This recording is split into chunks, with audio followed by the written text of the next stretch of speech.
A particle moves along x-axis. Its xt graph is given. Find for given graph which statement is true or false. ठीक है, तो xt graph दे रखा है where x and t, x is position, t is time. ठीक है, तो position time graph हमें दे रखा है. ठीक है, तो यहाँ से आपने बताया particle is at rest. Particle is at rest. क्या पार्टिकल की वेलोसिटी जीरो है? नहीं. अपन जानते हैं कि एक्सटी ग्राफ का जो स्लोप होता है, इस ग्राफ का जो स्लोप होता है, वो स्लोप से क्या मिलता है? इस ग्राफ के स्लोप से क्या मिलता है? वेलोसिटी मिलती है. स्लोप जो है इससे वेलोसिटी मिलती है, और इस स्लोप इसका क्या है? कुछ पॉजिटिव स्लोप है, पॉजिटिव स्लोप है. ठीक है, तो जीरो नहीं है. इसका मतलब ये क्या हो जाएगा? फॉल्स हो जाएगा. Right. Next, particle starts from origin. Particle start from origin का मतलब ये है कि ये बोलना चाह रहा है कि क्या टी जीरो पर एक्स जीरो है? पार्टिकल का टी जीरो पर एक्स जीरो, बिल्कुल. टाइम टी जीरो पर ये एक्स जीरो से स्टार्ट करता है. ठीक है, तो ये पार्ट क्या हो जाएगा? ट्रू हो गया. Particle is moving away from origin. ठीक है, ओरिजिन से चलना स्टार्ट किया तो ओरिजिन से फिर अवे ही चलेगा. ठीक है, तो अपन देख सकते हैं कि इसका कोऑर्डिनेट जो है एक्स कोऑर्डिनेट धीरे धीरे क्या कर रहा है? बढ़ रहा है, पॉजिटिव डायरेक्शन बढ़ रहा है. इस टाइम पे नेक्स्ट, इस टाइम पे इसका कोऑर्डिनेट कितना हो गया? ये हो गया. नेक्स्ट इस टाइम पे इसका कोऑर्डिनेट कितना हो गया? ये हो गया. तो यहाँ से यहाँ से यहाँ, यहाँ से यहाँ, यहाँ से यहाँ. तो इस तरह से ये पार्टिकल क्या कर रहा है? पॉजिटिव ओरिजिन से चलना स्टार्ट किया. तो वैसे भी बोल सकते हैं कि पार्टिकल जो है पॉजिटिव वेलोसिटी है. मतलब ये है कि ये एक्स एक्सिस हो गई और ये ओरिजिन हो गया एक्स इक्वल टू जीरो. तो यहाँ से पार्टिकल जो है किधर? इस तरफ चल रहा है. ठीक है, ओके, इस तरफ चल रहा है, तो ओरिजिन से अवे जा रहा है. ठीक है, moving away from origin is true. Next, velocity of particle is constant. बिल्कुल, क्योंकि वेलोसिटी जो मिलती है हमें, वेलोसिटी किससे मिलती है? स्लोप से मिलती है. स्लोप इसका क्या है? पॉजिटिव है. पॉजिटिव है, ये तो जानते ही हैं पॉजिटिव है, क्योंकि इसका एंगल एक्यूट एंगल है इस तरफ से, एंड एक्यूट एंगल होने से पॉजिटिव स्लोप होता है. और पॉजिटिव है, एंड स्लोप क्या है? कांस्टेंट है. स्लोप कांस्टेंट है. क्यों कांस्टेंट है? स्ट्रेट लाइन का स्लोप हमेशा क्या रहता है? कांस्टेंट रहता है. स्ट्रेट लाइन है तो उसका स्लोप सेम होता है, कांस्टेंट रहता है. तो वेलोसिटी इसकी क्या हो जाएगी? कांस्टेंट हो जाएगी. तो ये ट्रू हो गया. Velocity is positive. बिल्कुल, वेलोसिटी पॉजिटिव है क्योंकि स्लोप पॉजिटिव है, ये हमने देख लिया. Next, acceleration is zero. जब वेलोसिटी कांस्टेंट है तो ऑफ कोर्स एक्सेलरेशन क्या होगी? पार्टिकल की जीरो होगी. ठीक है, तो ये भी ट्रू हो गया. तो ये अपने आंसर्स हो गए. हम आंसर्स को देखें तो अपने आंसर जो है scratch here to see the answer. ठीक है, तो वेरीफाई कर सकते हैं कि अपने answer false, true, true, true, true, सारे ट्रू बाकी वाले. ठीक है, तो ये जो है अपना ये बहुत ही बेसिक सवाल हुआ इसका एक्सटी ग्राफ का. बहुत ही छोटे छोटे पॉइंट्स इसमें पूछे गए थे. बहुत ही बेसिक क्वेश्चन है. ठीक है, ओके, थैंक यू.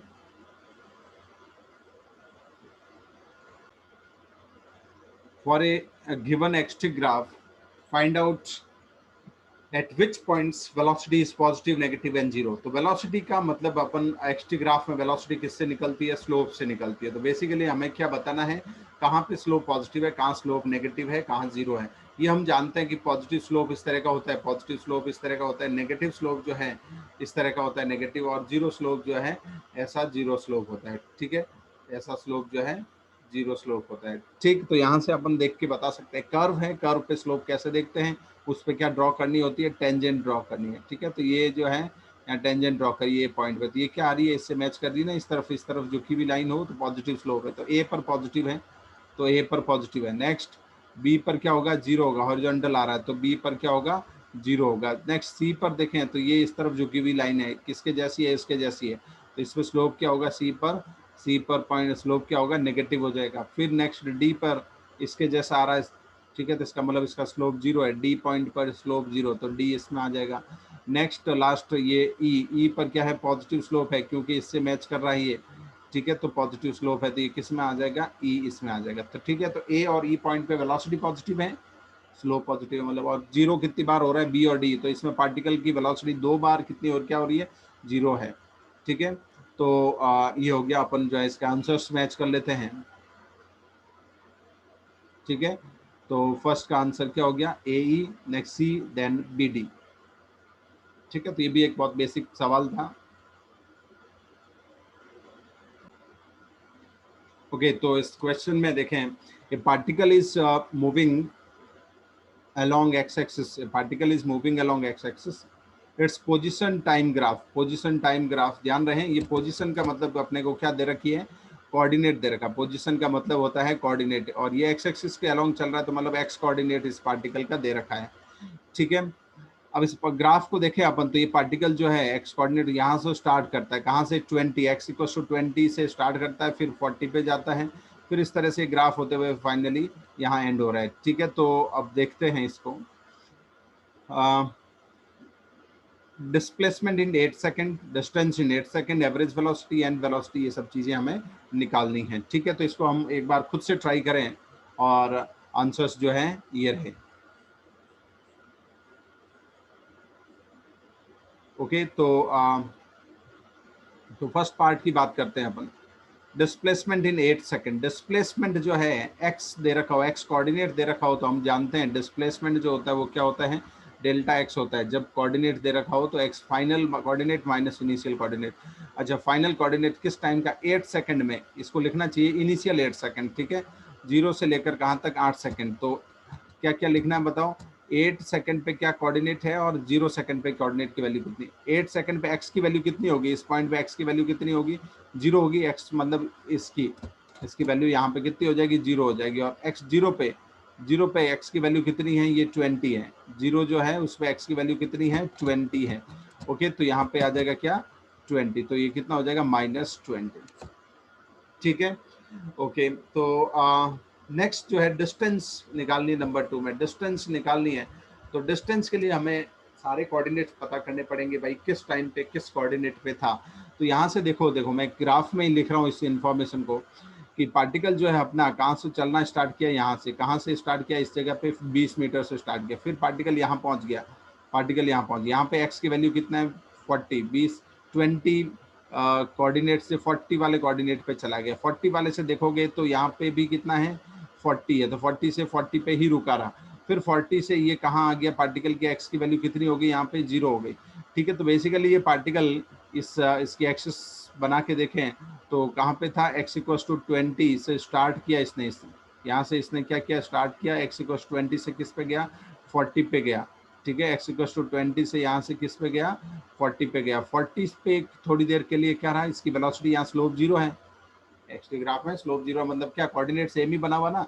2 से 4 के बीच में देखोगे 40 है, मतलब ये यहाँ पे थोड़ी देर के लिए क्या किया, स्टॉप किया, थोड़ा स्टॉप किया, ठीक है। मोमेंटरली इसकी वेलोसिटी यहाँ पे क्या हुई होगी, थोड़ी देर 0 हुई, फिर वापस जो है ये 40 से कहाँ चला गया, 0 कोऑर्डिनेट पे। तो 40 से एक्स कोऑर्डिनेट 0 किधर होगा, रिटर्न कर रहा है। आ रही बात समझ में, x0 यहाँ होगा, x0 यहाँ होगा, तो यहाँ से ये 40 से वापस रिटर्न करके फाइनली इस पॉइंट पे आ गया, ठीक है। तो ये इंपॉर्टेंट है, डिस्टेंस कैसे निकालते हैं एक्स कर्व से। ओके, तो यहाँ से हम क्या बता सकते हैं, ये वाला पार्ट कितना होगा, 20 से 40, 20 और 40 के बीच की डिस्टेंस 20 हो जाएगी। अब इस 40 और इसके बीच की डिस्टेंस जो है वो कितनी हो जाएगी, 40 हो जाएगी। तो टोटल कितना चल गया ये बताओ, 20 मीटर पहले चला, 40 मीटर वापस रिवर्स चला, तो ये कितना मीटर चल गया, 60 मीटर। ओके, 60 मीटर, ये इसकी इनिशियल पोजीशन से फाइनल पोजीशन तक 60 मीटर चल गया। और यहीं से अपन डिस्प्लेसमेंट भी देख सकते हैं कि डिस्प्लेसमेंट तो केवल कौन सा होगा, केवल ये डिस्प्लेसमेंट होगा जो कि कितना है, 20 है, -20। चलो नेक्स्ट नंबर 3, नंबर 3 में क्या फाइंड करना है, एवरेज वेलोसिटी ओवर 8 सेकेंड। तो एवरेज वेलोसिटी हम इजीली बता सकते हैं, एवरेज वेलोसिटी का फॉर्मूला सोचो पहले तो क्या होता है।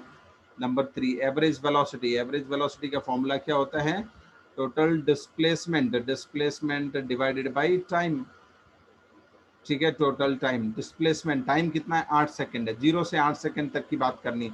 और 8 सेकंड में हमने डिस्प्लेसमेंट जो है ऊपर फर्स्ट पार्ट में निकाल दिया, तो ये डिस्प्लेसमेंट कितना था, -20 था, तो वो -20 अपन यहाँ रख सकते हैं।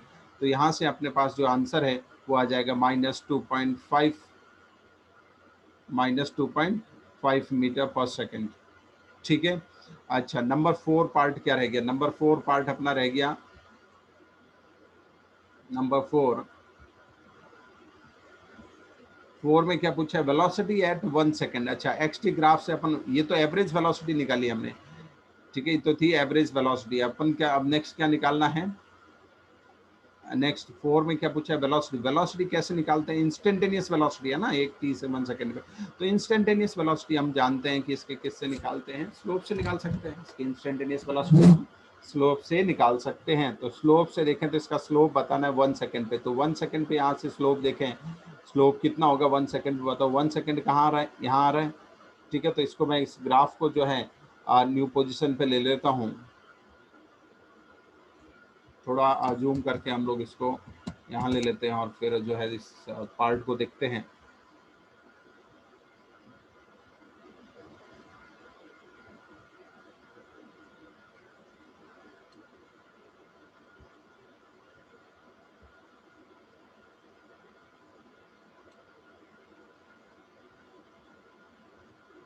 ओके, तो 1 सेकंड वाला पॉइंट टाइम इंस्टेंट यहाँ पे कहाँ है, 1 सेकंड, इसमें कहाँ है 1 सेकंड, तो ये यहाँ पे 1 सेकंड। 1 सेकंड का मतलब अब मैं स्लोप बताना है, कौन सी, किसका स्लोप बताना है, इस लाइन का। हरी बात समझ में, इस लाइन का हमें स्लोप बताना है। स्लोप कैसे बता सकते हैं, इधर से देख सकते हैं, टेन थीटा करके, टेन थीटा करके परपेंडिकुलर बाई बेस करके यहाँ से अपन स्लोप निकाल सकते हैं। ये कितना है, ये पार्ट कितना है, ये हो गया 20, और नीचे वाला ये वाला बेस इसका कितना हो जाएगा, 2 हो जाएगा। स्लोप कितना आ जाएगा, पॉजिटिव आएगा इसका स्लोप, तो पॉजिटिव, और कितना होगा 20/2, तो कितना आ जाएगा ये 10 मीटर पर सेकेंड। तो इसकी ये चेक कर सकते हैं कि आंसर आ गया अपना 10 मीटर पर सेकेंड इंस्टेंटेनियस वेलोसिटी। ये भी एक काफ़ी एक बेसिक सवाल था किसका, एक्सटी कर्व के एक्स कर्व के बेस्ड। ठीक है, तो ये क्वेश्चन से उन लोगों के लिए फ़ायदेमंद है जिनको बहुत बेसिक कंसेप्ट स्टार्टिंग से जो है थोड़ा क्लियर करने हैं, तो वो लोग जो है इनसे जो है अपने को कंसेप्ट को क्लियर कर सकते हैं।